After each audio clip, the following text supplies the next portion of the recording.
vamos a sumar a Gabriel Pinedo. Él nos va a estar hablando entonces de este tipo de situación y cómo se vive en Argentina, ¿no? El racismo. ¿Cómo estás, Gabriel? Muy buenas tardes. Pineda, perdón, me he equivocado tu apellido, no te quiero mencionar, suelo equivocarme los apellidos, no me voy a estar justificando, Bien, bien, pero ahí bien. está, me autocorrijo. ¿Qué tal? ¿Cómo estás? Buenas tardes. Oh, buenas tardes. Contame un Bien, poco bien. la situación de Argentina en relación al racismo, después si querés vamos puntualmente al hecho. Perfecto. Bueno, en Argentina sucede algo que en otros países no. Digo, cualquier país del mundo es racista, ¿no? Esto es Ujú. algo que hay que dejarlo en claro y no es algo menor. Que en el caso de Argentina, esto tiene un rango constitucional. El artículo 25 de nuestra Constitución vigente, reformado en el 94, pero que aún está vigente, dice que Argentina, el gobierno federal, fomentará la migración europea. ¿Sí? Entonces, hay algo que es constitutivo de la Argentina y es justamente este racismo que le da la bienvenida, evidentemente, a determinado tipo de personas y a otras no. Ajá. Y esa bienvenida y ese trato es el que se vive en el día a día.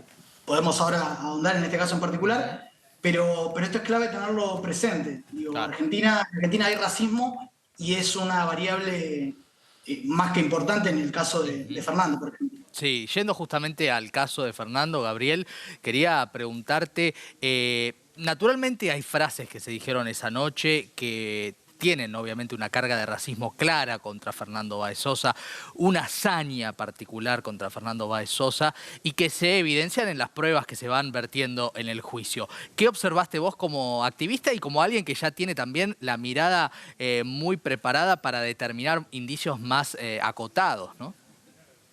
Bueno, hay algo también que es clave y es la impunidad, digo, y el privilegio que tienen para moverse este tipo de personas, que es consciente, digo, son conscientes de esa impunidad, por eso lo venían haciendo como mostraban antes, ¿no? Desde años anteriores que sistemáticamente se peleaban y hacían realizaban este tipo de agresiones, porque cuenta con ese privilegio blanco, ¿no? Es un concepto, algo que es parte de ese racismo. El racismo es estructural y tiene sus expresiones desde lo institucional también, pero en este caso desde las propias personas, ¿no? Ujú. Y este tipo de asesinatos que son de odio racial justamente, tienen que ver con eso, es una expresión más de cómo opera el racismo en la Argentina y cómo se trata algunos casos frente a otros. ¿Qué quiero decir con esto? Yo recuerdo, cuando apenas sucedió todo esto, no estaban quienes faltaban y decían que no era lo indicado, que vayan con otros presos, ¿no? Como darles una especie de trato especial porque Protegerlos. protegerlos, pero ¿por qué? ¿No? Digo, porque eso tiene que ver con el privilegio Ujú. blanco que Claro. tienen Se entiende. estos tipos, mientras que Gabriel, con otros casos se sí. pide incluso que bajen la edad para imputarlo. Digo, Claro. esto lo sabemos, Ujú. Sí, sí, es visto. sí, sí. Gabriel, ¿para vos este crimen es un crimen de odio? ¿Lo catalogás dentro de ese punto? Que para la Fiscalía aún no lo es, no lo descarta del todo, pero aún no lo es. A tu entender y en base a los casos que vos has visto y las denuncias que has recibido, ¿te parece que podría llegar a ser un crimen de odio?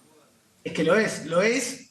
Obviamente falta avanzar, por eso mencionaba al principio el artículo 25 dice lo que dice, ¿no? Fomentará la migración europea, con lo cual desde las formas y desde las leyes y demás cuestiones habrá que seguir avanzando para que esté tipificado como tal. Pero digo, no hay mucho más que... digo, las pruebas están a la vista. Le Claro. dicen, te vamos a matar, negro de mierda, y lo matan. Ujú. Digo, hay una Hay una cuestión intención clara. racial en el medio, claro. Ujú. Gabriel, llevando en particular a la práctica de este deporte, el rugby, que en definitiva termina siendo una práctica de la cual sacamos, excluimos, ¿no? Esto nada tiene que ver con el deporte, pero sí te lo empato con la idea que si el rugby, ¿no? De alguna u otra manera no genera este tipo de actitudes. Pues el fútbol, por ejemplo, viene a unirnos siempre, ¿no? Porque hay diferencias sociales, pero evidentemente estamos todos unidos. ¿Por qué crees vos que en este caso a este deporte se lo, bueno, satiriza o de alguna manera también se lo sigue de cerca como ese deporte que excluye en definitiva? Mira, hay algo que es clave también, y es que hace 2 semanas, digo, hace nada terminó el Mundial, y uno de los cantos que se viralizó era muy racista, además de otras cuestiones más, pero hablando puntualmente del racismo, es algo que trasciende a todos los deportes, a cualquier Claro. disciplina. Sí es cierto, si se quiere, que el rugby tiene una cuestión elitista, digo, o que no es tan popular como el fútbol, pero no tiene que ver con el deporte. Digo, acá lo que hay y lo que es evidente es el racismo de estas personas, que lejos están de los valores que promueven los deportes en general, digo, ¿no? Claro. No tiene que ver con el deporte. Definitivamente. Son unos racistas y asesinos, en este caso, pero no tiene que ver con el deporte. Gabriel, hablábamos hace un ratito de lo que significa, por ejemplo, las risas, ¿no? Las risas en el marco del juicio por parte de los 8 acusados. Hace un rato, burlando, defensor de la familia de Fernando, decía, esto solo se puede calificar como unos hijos de P, por lo que significa haberlo matado de la manera que lo hicieron y encima reírse. Digo, también hay, es una expresión, digamos, una continuidad del racismo, en definitiva, en esta situación y en este cuento lamentable donde además de todo lo que hicieron, después se ríen en la cara, ¿no? Bueno, evidentemente son hijos de sus padres y sus madres que son igual de racistas que ellos, porque esto se aprende en casa, digo, es algo muy básico. Sí, sí. Después hay otra cuestión de que esa impunidad con la que se mueven, como decía antes, es parte del privilegio que tienen y de saber que pueden moverse de esa manera en un mundo que es racista. ¿Por qué? Porque la policía no los va a frenar a menos que estén haciendo alguna cuestión ilegal, pero digo, el perfil que persiguen, por ejemplo, la fuerza de seguridad son los negros, son las personas racializadas, las no blancas. Cuando yo era chiquito, mi mamá y mi papá me enseñaban a que siempre tenía que ir con el documento encima, porque era fija que me iban a parar, esté haciendo o no esté haciendo nada. Digo, porque la policía detiene a un perfil que no es el de esta gente.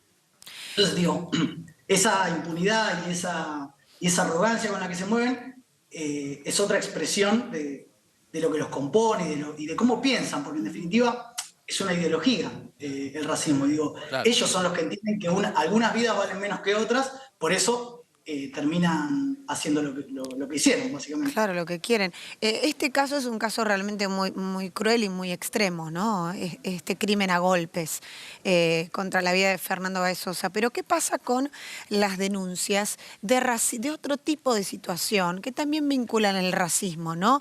Los insultos, la exclusión de determinados grupos, la dificultad para conseguir trabajo en otros casos. ¿Qué pasa con todas esas situaciones? ¿Llegan a un nivel judicial? ¿Llegan a tener una buena resolución? ¿O por lo general se los desestima también? Mira, para eso es fundamental la formación. Yo creo que eso, es fundamental seguir avanzando en formarnos y en, bueno, como este tipo de espacios que se están dando ahora, hablar del tema. Digo, el racismo en la Argentina es uno de los temas que hasta hace no mucho tiempo se evitaba hablar, ¿no? O directamente se daba por hecho de que, no, en Argentina no existe el racismo, sustentado en la nada misma, ¿no? O mejor dicho, en esa idea de que a los negros y a las negras los matamos a todos, a la fiebre amarilla, hay un montón de mitos que son fundantes de esta idea de la Argentina blanca, que es mentira. Digo, claro. Los negros en la Argentina somos mayoría, ni hablar los pueblos originarios particularmente, digo. Pero lo que implica ser negro en la Argentina es una cuestión, es un tema de mayorías, entonces bienvenido sea que se pueda instalar este tema, porque la clave es poder seguir avanzando en esto y a medida que se vaya avanzando y todos y todas se vayan formando en este tema, sí, se va a avanzar en leyes o se va a traducir en otras cuestiones. Pero la clave es la formación. Digo, insisto, hasta hace no mucho tiempo parecía una novedad. Bien. Sí. A veces también pienso, Maxi, no sé si Gabriel va a coincidir, pero a veces pienso que hay temas con tal de no equivocarte que no los tocas. Claro. No, a ver si tal palabra está bien dicha, a ver si me refiero bien, a ver si no me refiero bien y entonces quedo mal y estás como en esa duda. Hay que empezar también a perder ese miedo y a preguntar, claro. A veces uno debería preguntar, ¿está bien que yo me exprese de esta manera? ¿Está bien que plantee la visibilización del tema de X u otra manera? manera. Así que muy valioso, Gabriel, todo lo que nos trajiste como reflexión de este caso y del tema en general, ¿no? Para que siga estando sobre la mesa y podamos hacer los avances necesarios para correr ese racismo que también está en la Argentina, como bien sabemos, lamentablemente. Te agradecemos mucho, Gabriel, muy amable. Muchas gracias y no me quiero despedir sin antes invitar a que sigan las redes de Espacio Malcolm, que es el lugar Claro. en donde estamos, donde realizamos un montón de talleres, clínicas, seminarios y demás cuestiones de formación en torno a este Bien. tema. Ahí Muchas está. gracias por la invitación. Espacio Malcolm. Entonces, Gabriel Pineda, que es activista antirracista. Muchísimas gracias, Gabriel.